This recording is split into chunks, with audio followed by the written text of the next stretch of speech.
Hi Aries, welcome to your reading for the 16th to 22nd of January.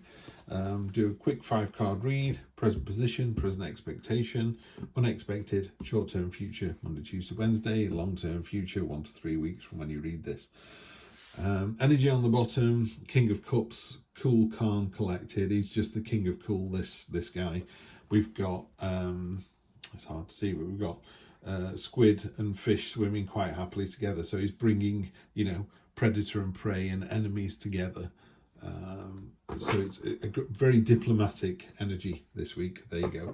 I don't know what you've got going on, but if you do need to do anything like that, you've got, the ability to kind of placate, pacify, put people on the straight and narrow, just use your sort of calm demeanor just to go, let's all take a breath here. It doesn't look like a love reading, this one. So there is some movement in here as well, but let's just read through the cards and then we'll clarify with the Black Violet Tarot as well from Heidi. So we start off, present position is the Eight of Swords. In this deck it's called the Crucible. It's about a really intense situation you find yourself in. This sword here is under intense pressure, immense pressure. Others have fallen by the wayside.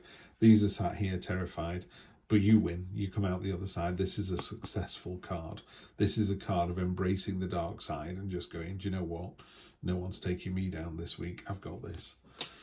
And then present position, present expectation, we have the Death card. What's behind the veil? Who knows? One thing is going to happen to us all, and that's death. That's the end of something. Doesn't mean a literal death, by the way. It doesn't mean you're going to die next week. What it talks about is this significant change that's going to come about, and you can fight against. It's a bit like the tide coming in. You can fight against it as much as you like. The tide is coming in.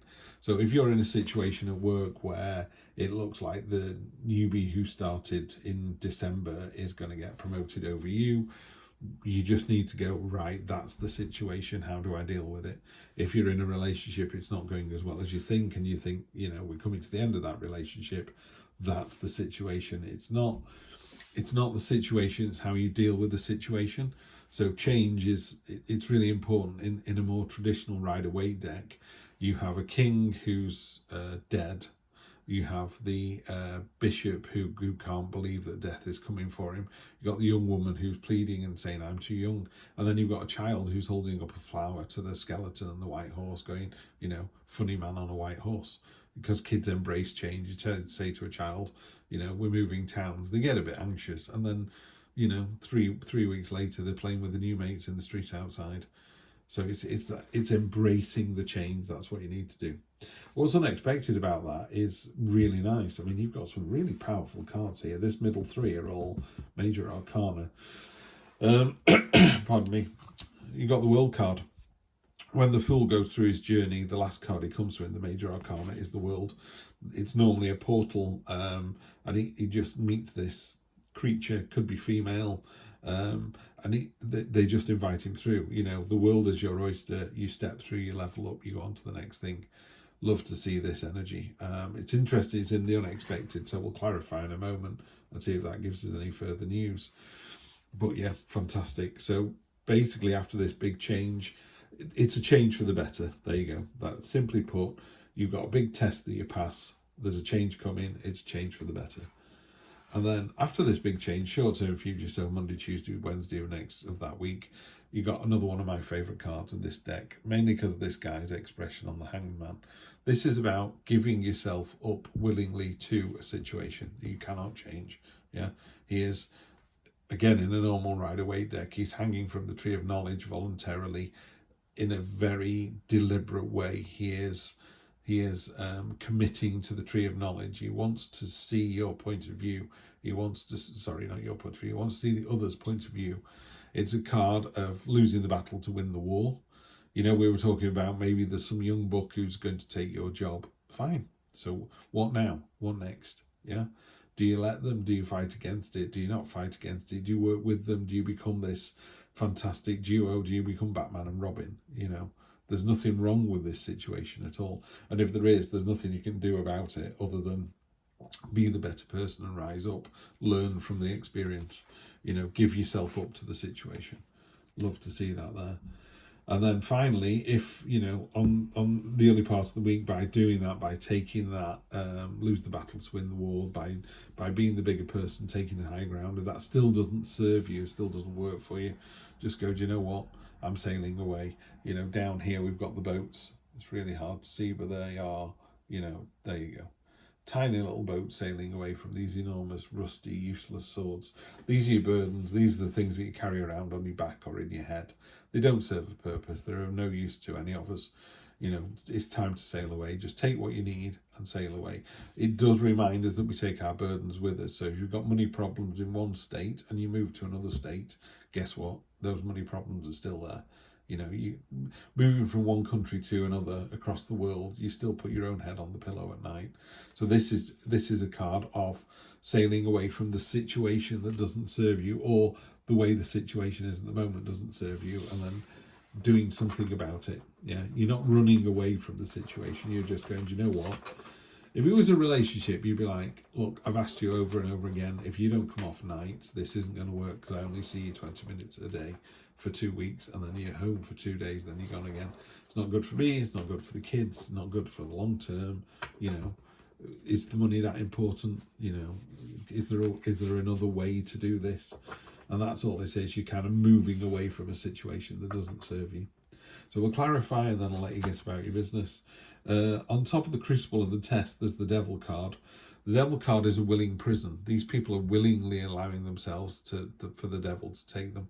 In the true black deck, it's even better illustrated.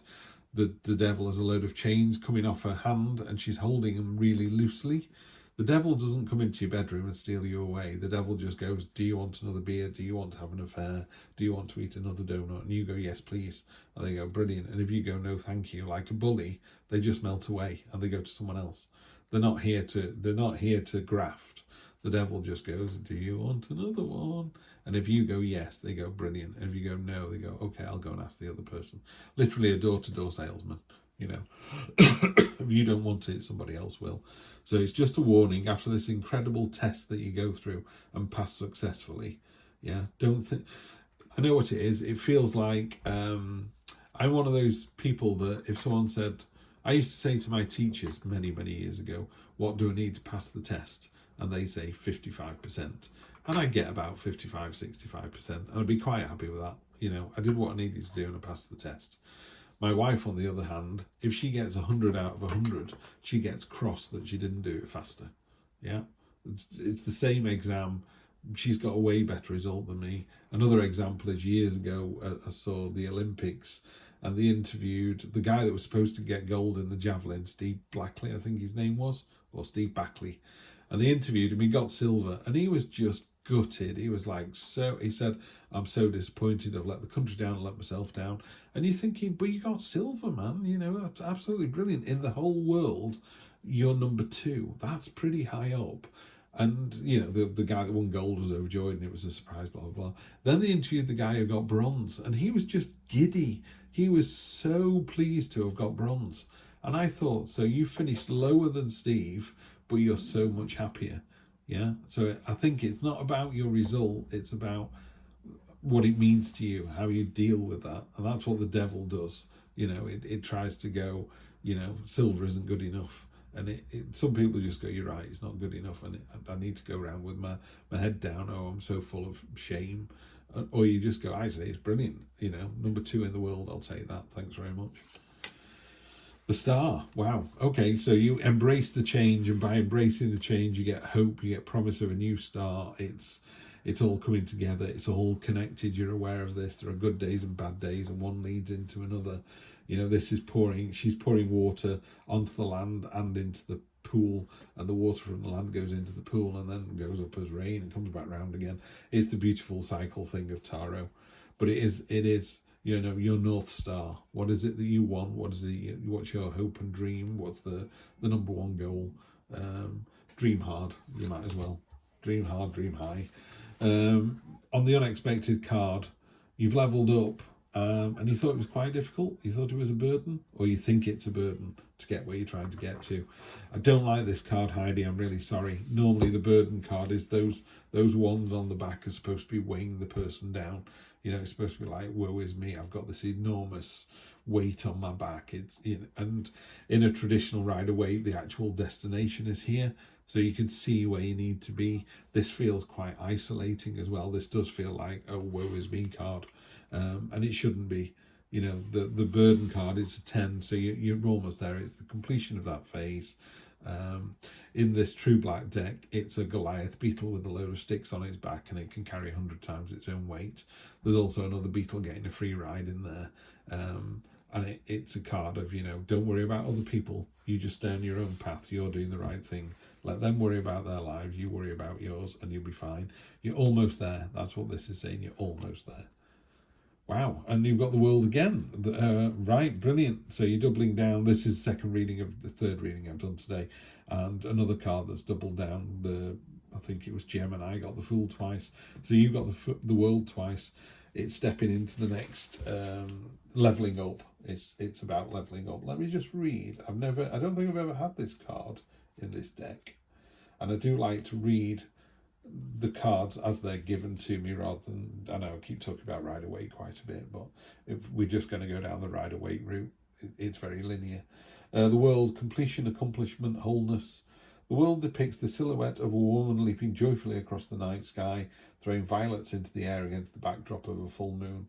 The moon represents wholeness, the completion of a moon cycle, and indicates a time where you have finished or about to finish a major project or formative era of your life.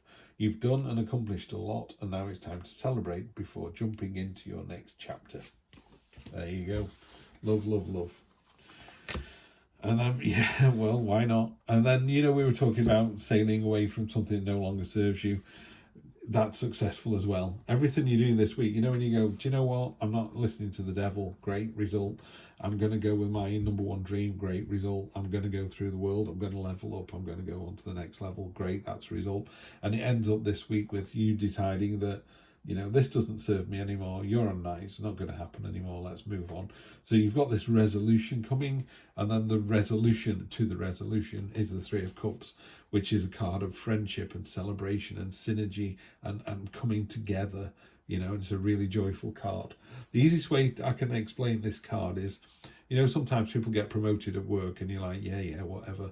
And other times they go, and we'd like to say, you know, congratulations to Adam and Eve who've just been promoted to senior blah, blah, blah. And everybody just cheers and they're really pleased for them. And they go, oh, I'm so pleased for Adam and Eve. They worked so hard. They deserve this, blah, blah. That's this energy here. That's what people think of you, yeah? Love, love, love you. Love what you're doing. You're in for an absolutely astonishing week, Aries. Have a good one, and I will see you next week for more of the same. Take care.